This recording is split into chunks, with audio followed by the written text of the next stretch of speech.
Hello and welcome to the Horizon Aquatics YouTube channel. If you're an aquascaper or thinking about getting into this beautiful hobby, then you're in the right place. And today we're diving into one of the most captivating yet delicate species in the planted aquarium world, Caridina shrimp.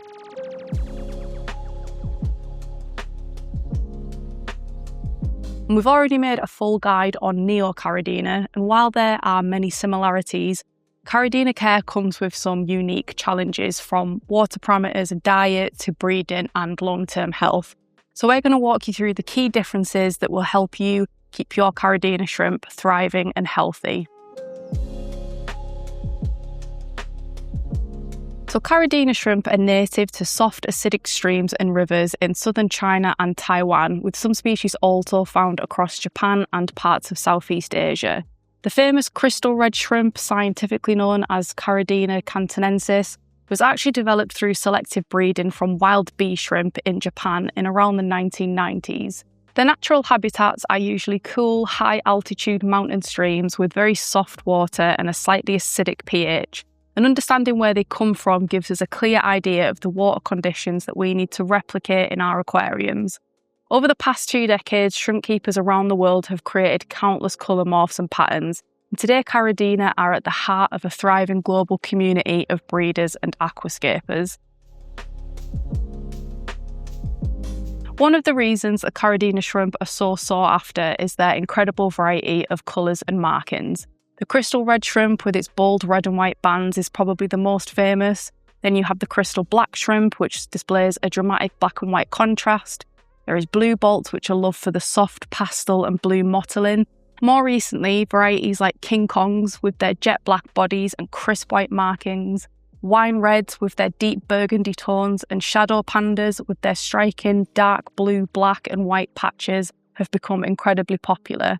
These variations show just how diverse Caridina shrimp can be, and many keepers enjoy the challenge of breeding selectively to refine these beautiful morphs even further. So Caridina shrimp are peaceful by nature, but often more sensitive than their Neocaridina counterparts. They spend most of their time grazing on biofilm, algae and detritus, and you'll often find them clinging to moss or tucked away in the dense planted areas of the tank.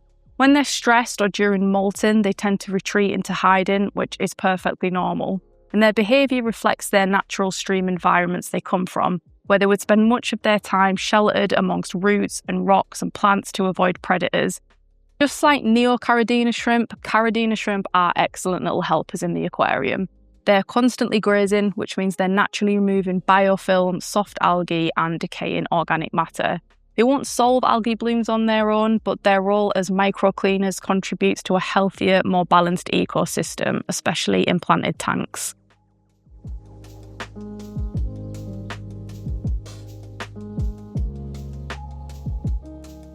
Feeding Caridina shrimp properly is essential to keeping them healthy and colourful. A good foundation is a high-quality shrimp-specific food, such as pellets or soft granules. We use the Shrimp Pro foods, which offer a range of different plant and algae-based products to give variety and a range of nutritional benefits. To add more variety, you can also occasionally feed blanched vegetables like spinach or courgette, but always remove any uneaten portions before they begin to break down. Leaf litter such as Indian almond leaves is fantastic for these shrimp because it not only provides natural biofilm for them to graze on, but it also releases beneficial tannins into the water. It is important not to overfeed Caridina. Small controlled portions will help keep your water quality stable and encourage shrimp to continue grazing naturally throughout the tank.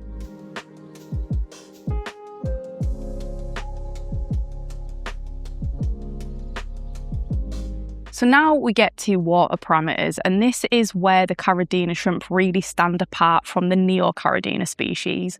They are a lot more sensitive than Neocaridina, and stable water parameters are absolutely essential. So in general, Caridina thrive at temperatures between 20 and 23 degrees Celsius, with a pH of between 5.8 and 6.8. Their general hardness, or GH, should be around 4 to 6, whilst their carbonate hardness, or the KH, needs to be very low, between 0 and 2, but ideally 0. TDS should generally sit between 120 and 180 parts per million. And because most tap water is too hard and alkaline, many keepers use reverse osmosis water, remineralised with GH-only salts. And this allows you to provide the calcium and the magnesium the shrimp need for healthy shell growth without raising the KH, which would in turn increase the pH and stress them out. Stability is everything here. Even small swings in water chemistry can cause molting problems, stress, or even sudden death. You should perform 30% water changes with the correct remineralised water and top up evaporation with pure RO water. And this is because evaporation leaves the minerals behind.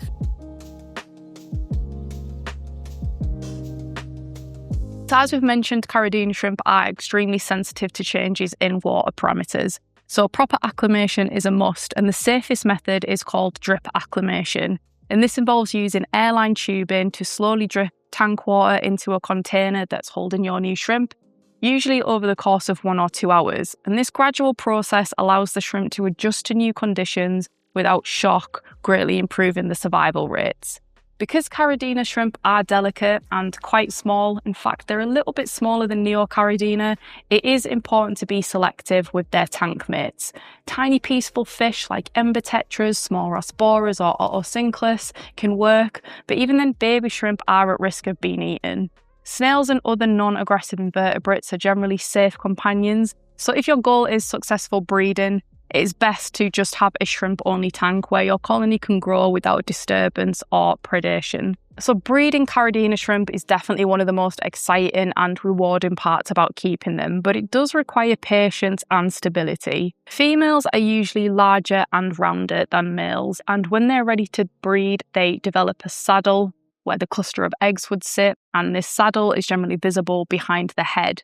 And after molting, a female releases pheromones that attract males, leading to frantic swimming as the males search for her. And once fertilised, she carries the eggs under her abdomen, and these buried females hold the eggs for around 28 to 35 days, and this can actually depend on the temperature of the tank. When the eggs hatch, tiny shrimplets emerge as fully formed miniature version of the adults. There's no larval stage, which means they need safe, food-rich environments immediately to thrive and survive. A mature tank with plenty of moss, biofilm and leaf litter is the best setup for raising tiny little shrimplets. Gentle filtration, such as a sponge filter, is also important so that the babies don't get sucked into the filter. In terms of diet, shrimplets thrive on biofilm, powdered shrimp foods and natural microorganisms found in a mature tank.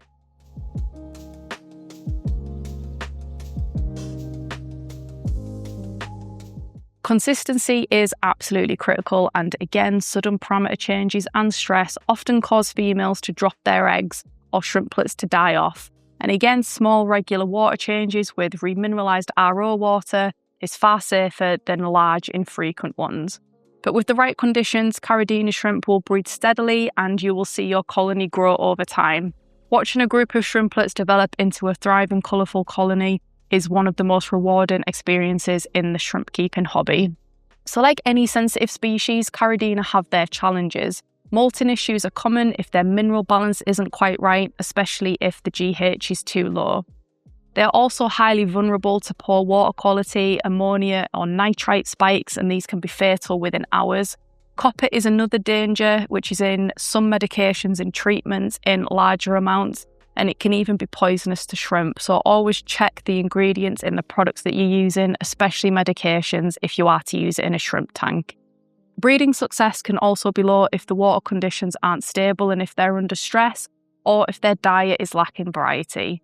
The good news is that once you have their parameters dialed in, Caridina shrimp can be remarkably rewarding to keep and fairly easy once you know what you're doing.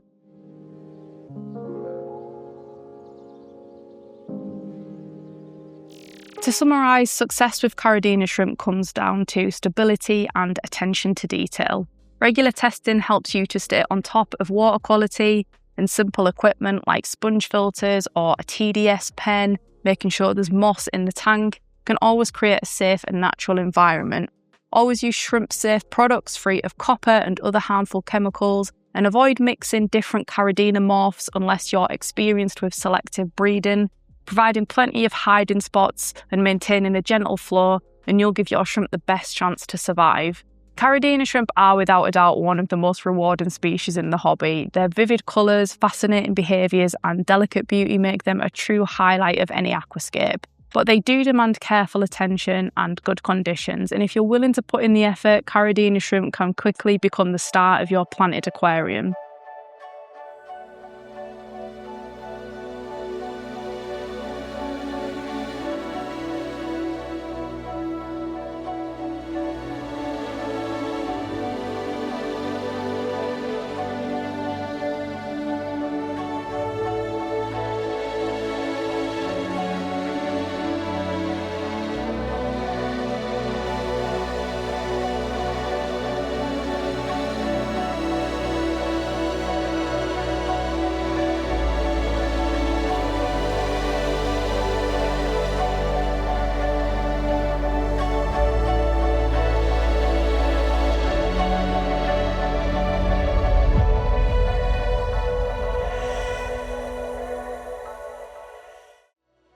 So thank you so much for watching this guide to Caridina shrimp. If you found this video helpful, please leave a like and consider subscribing to our YouTube channel and hit the notification bell so you don't miss any future videos. If you've got a question or you want to share your own experiences with Caridina shrimp, leave us a comment below. We'd be happy to hear from you. Until next time, happy aquascaping, and we will see you on the next one.